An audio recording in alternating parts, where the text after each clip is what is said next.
como les comentaba al comienzo, bueno, uno de los temas que tiene que ver con lo que nos puede llegar a pasar a nosotros si Ariel Lijo es aceptado como otro juez de la Corte. Yo antes explicaba quiénes eran los jueces de la Corte, los prontuarios de cada uno, pero bueno, este caso parece que es el caso que desborda toda la lógica de alguien que quiera presentar a un candidato que represente transparencia, idoneidad, etcétera, que es lo que se necesita de un juez. Pero bueno, más allá de eso, y teniendo en cuenta que en estos momentos todavía sigue la audiencia pública donde él se está defendiendo y donde algunos senadores les están haciendo algunas preguntas pertinentes, otros le tira centros para que se luzca un poco. Más allá de eso, queremos saber quién es Ariel Lijo, por qué tantas sociedades que tienen que ver con la justicia están en contra de la designación, y por eso estamos comunicados con Clara Lucarella, abogada de la Asociación Civil por la Igualdad y la Justicia. ¿Qué tal, Clara? ¿Cómo estás? Hola, ¿qué tal? ¿Cómo estás? Muchas gracias por la comunicación. No, muchas gracias a vos por atendernos. Bueno, yo vengo siguiendo lo que hace la Asociación Civil por la Igualdad y la Justicia, lo que viene mandando sobre todo con el caso Lijo. Creo, esto me lo vas a confirmar vos, que mañana ustedes van a hacer otra audiencia con gente en la Cámara de Diputados, en el anexo, en el auditorio de diputados de la Nación, y quería saber por qué ustedes se oponen al nombramiento de Ariel Lijo como juez de la Corte. Bien, lo primero que es importante decir es que la Corte Suprema de Justicia de la Nación es un órgano sumamente importante para nuestro sistema constitucional y para nuestro sistema democrático, y que necesitamos personas que sean idóneas, independientes y que nos generen confianza a la ciudadanía de cómo van a decidir y cómo van a ejercer su función como juez. Desde ASIC lo que hicimos fue investigar un poco al juez Lijo, más allá de que es un juez sumamente conocido y sabemos que, bueno, trabaja en Comodoro Pi, ha tenido siempre varios cuestionamientos, incluso desde la política y no solo desde la política. Y lo que hicimos fue investigar un poco tanto sus antecedentes como su trayectoria como juez. Y a eso, a lo que llegamos, fueron algunas conclusiones que por lo menos nos hacen pensar que definitivamente no es un juez independiente ni idóneo para ocupar ese cargo. ¿Cuáles son estas conclusiones? A ver. Perfecto. El primer punto es que es una persona que en su desempeño como juez, y en particular investigando causas de corrupción, ha sido bastante ineficaz.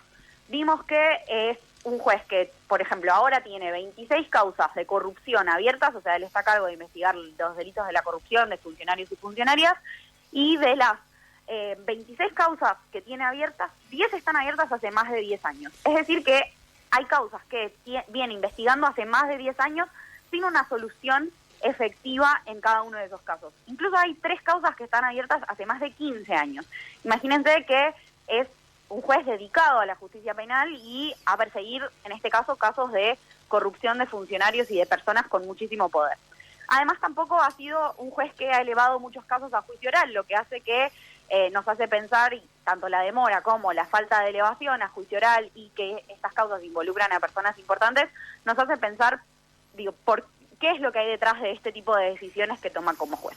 Entonces, ese es un primer punto a tener en cuenta. El segundo punto es que ha tenido 32 denuncias ante el Consejo de la Magistratura, que es el organismo que está a cargo de sancionar a los jueces por mal desempeño o delitos en el cumplimiento de sus funciones, y a pesar de que ninguna de estas causas tuvo una sanción, y esto tiene que ver más con problemas sobre la efectividad del Consejo de la Magistratura, la realidad es que es un juez o un candidato a la Corte Suprema denunciado tantas veces y encima por cuestiones tan problemáticas como la comisión de delitos o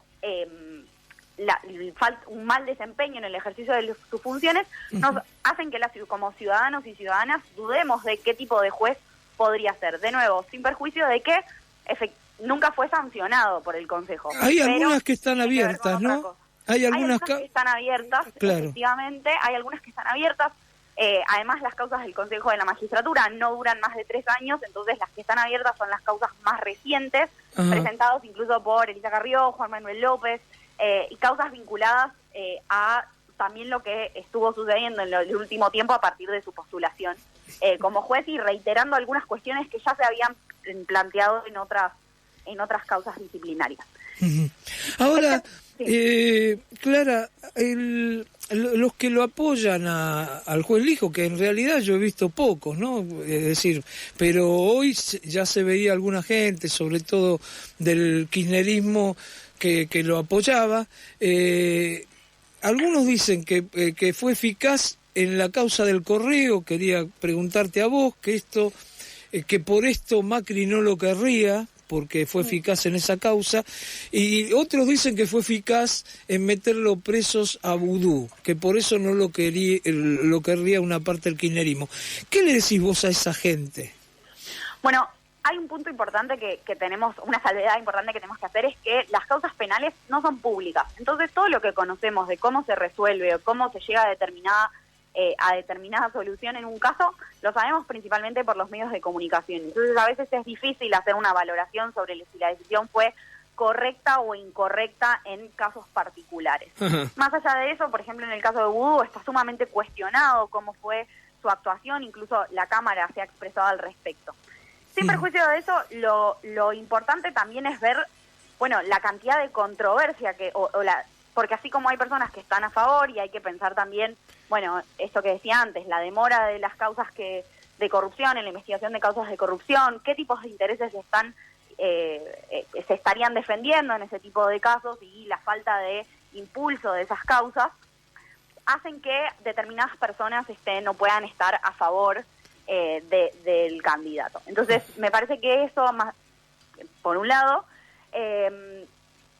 hay que tener en cuenta ese tipo de cuestiones a la hora de analizar, bueno, quiénes están a favor y en contra. Y lo que quería decir era que nunca ha habido ningún proceso de designación de jueces de la Corte tanta controversia en relación a un candidato. Se presentaron 328 impugnaciones ante el Ministerio de Justicia y otras 33 más ante el Senado. Y eso, deberíamos poder tener un candidato, una candidata que no genere este tipo de reservas o este tipo de objeciones tan fuertes en distintos sectores y sectores variados, porque así, por ejemplo, es una organización de derechos humanos, se especializa en justicia, pero después hay otras organizaciones similares que también están en contra, distintos sectores de la política y de distintos partidos. Entonces, nosotros como sociedad argentina necesitamos una Corte Suprema confiable y que en ese lugar esté una persona que sepamos que va a regirse por lo que establece nuestra Constitución Nacional y las leyes de nuestro país. Ajá. Clara, bueno, una cosa que quería agregar con lo de Vudú, que hay una causa, la principal sigue abierta, ¿no? La causa que tiene el juez Lijo, porque es un juez, como vos bien decías, que se extiende mucho, ¿no? Con las causas, se habla que hay en la instrucción algunas causas que hace 10 años y no hizo la instrucción, es decir, no las empezó, ¿no? Ahora, él hoy dijo que un problema ese de las causas que son muy que se tardan años, que un poco tiene que ver con los códigos, que hay que reformarlos. ¿Qué opinás vos sobre esto? Mira, nosotros tenemos hace muchos años vigente el Código Penal Acusatorio, que es un código procesal penal que lo que hace es establecer un proceso diferente al que tenemos vigente hoy, porque hoy por hoy en Comodoro Pi tenemos un sistema mixto, es decir, todavía tenemos un expediente papel, no es 100% oral el proceso penal, lo que haría que, por supuesto, esas cuestiones se aceleren muchísimo más y la instrucción sea mucho más corta, incluso la instrucción estaría principalmente en manos de las y los fiscales. La cuestión es que ese código está sancionado hace mucho tiempo, durante el macrismo fue suspendida su implementación, o sea, hoy por hoy está únicamente implementada en la Justicia Federal de Salta y Jujuy, y se suspendió durante el gobierno de Macri esa implementación. En el gobierno de Alberto no ha habido avances, y hoy por hoy en el gobierno actual se ha avanzado en la implementación en algunas justicias federales, pero todavía eso no llegó a Comodoro Pi. Y resulta curioso que, hoy por hoy seguimos teniendo, ya tenemos la normativa necesaria para acelerar esos procesos, pero en Comodoro Pi no se ha implementado, e incluso son de los jueces que han sido más reticentes a la implementación del código. También él dijo, te consulto porque sé que ustedes tienen, porque estadísticas, es más, una senadora, la senadora Lozada, haciéndole unas preguntas, habló de estadísticas dadas por ustedes, que es el juez que más casos tiene así abiertos sin resolver, que cajonea, ¿no? Como esto que aceptó la Real Academia Española, que es un invento argentino, cajonear las causas. Ustedes tienen esos números, ¿no? Nosotros tenemos esos números en relación a las causas de corrupción, que es lo que comentaba antes, que hace a, esta situación de tener causas abiertas por más de 10 años. Los otros números de los que habló la senadora Lozada son también, y a los que haces referencia, fueron producidos en realidad por otra organización de la sociedad civil, que es INESIP, que encima tomó datos del 2012 porque ni siquiera la justicia ha producido información desde entonces hasta ahora que nos permite evaluar el desempeño de los jueces y las juezas. Entonces, también es muy difícil, sin la información necesaria y sin información pública, hablar de qué es lo que está pasando hoy. Dijo, por lo menos desde nuestra mirada en la audiencia, tampoco dio cuenta y tampoco respondió a esas consultas, ni mostró información de qué es lo que sucede en su juzgado para decir que esa información es incorrecta o que no daría cuenta de lo que sucede realmente en su juzgado. Ajá. Y Clara, ustedes el día de mañana van a hacer una audiencia paralela. Hoy ustedes pudieron presentar, ¿no?, algunas preguntas. Es decir, todas las organizaciones pudieron presentar. Pues ahí se habló de 480 preguntas y en donde había de ciudadanos y de diferentes organizaciones. ¿Eso ocurrió o no ocurrió y mañana por eso ustedes hacen algo paralelo? El proceso en el ámbito del Senado, o sea, solo para recordar que esto inició en el Poder Ejecutivo, una vez que el Poder Ejecutivo decidió elevar lo que se dice elevar el pliego o hacer la propuesta ante el Senado de ambos candidatos, se abrió también un proceso de participación para que organizaciones y la ciudadanía en general pueda presentar sus tanto observaciones como avales a la candidatura y preguntas que le quisieran hacer al candidato. Desde ASIG y otras organizaciones participamos en esa instancia y presentamos nuestras observaciones y preguntas. Lamentablemente, y esto es la primera vez que sucede, la última audiencia que hubo en el Senado se habilitó la participación, se habilitó que las organizaciones pudieran estar presentes en la audiencia.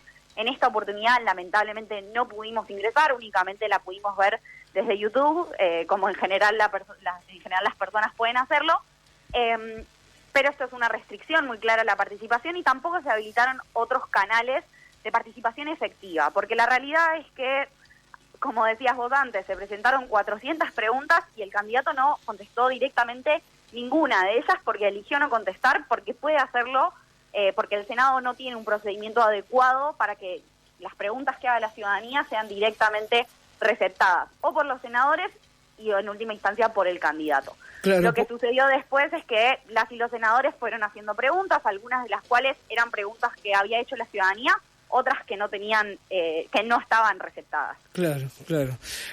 Bueno, entonces quiere decir que lo de mañana ustedes lo hacen, lo mantienen. Exactamente. Me olvidé antes de comentar que ante la falta de participación ciudadana efectiva en este proceso, lo que hicimos junto a otras organizaciones como CELS, Amnistía, ELA, INESIP, Human Rights Watch y Poder Ciudadano fue hacer nuestra propia audiencia pública ciudadana, donde habrá paneles que hagan referencia, por un lado, a la falta de diversidad de género en las candidaturas propuestas y la inconstitucionalidad, y que eso es una violación de las obligaciones que tiene nuestro país a nivel internacional. Otro panel sobre el hijo, donde expondremos nuestra oposición al candidato, y otro sobre Manuel García Mancilla, donde también se expondrán su rechazo. Y luego habrá una parte abierta para que personas que se inscribieron, que no forman parte de las organizaciones y que son ciudadanos y ciudadanas en general y también miembros de otras organizaciones, puedan exponer y decir su opinión. Un poco para mostrar que la participación ciudadana no es un obstáculo en este tipo de procesos y que es fundamental que la ciudadanía pueda participar. Está claro. Bueno, ya vos lo nombraste, pero te quería hacer una pequeña pregunta sobre Manuel García Mansilla. Ustedes también se oponen, este es un hombre más vinculado a lo que se llama antiderechos, ¿no? Exactamente. El rector de la Universidad de Austral. Sí. Exacto. Nuestras objeciones para ese candidato tienen que ver más con sus posturas vinculadas a cómo se debe interpretar la Constitución, la jerarquía de los tratados internacionales de derechos humanos, porque vemos un riesgo ahí en que existan retrocesos en materia de garantías de derechos fundamentales en los que se ha avanzado en nuestro país. Entonces, los argumentos para impugnar a García Mansilla son totalmente diferentes a los de Ariel Lijo. Ajá. Bueno, Clara, si querés agregar algo que pensás que es importante, en la nota tenés tu tiempo, decime. No, más que nada avisarle a quienes estén escuchando que toda la información sobre los candidatos está disponible en nuestra página web. Este es un proceso que lo ideal sería que todos y todas estemos sumamente involucrados e interesados porque hace a la calidad institucional de nuestro país. Y las personas propuestas en este caso pueden estar en su cargo durante los próximos 20 años. Y por eso es fundamental que cuantas más personas estén involucradas, mejor para hacer aportes y evitar que se cometa un error a la hora de hacer estas designaciones. Clara Lucarella, te agradezco mucho por esta comunicación, fuiste muy amable. Muchísimas gracias a ustedes por el espacio.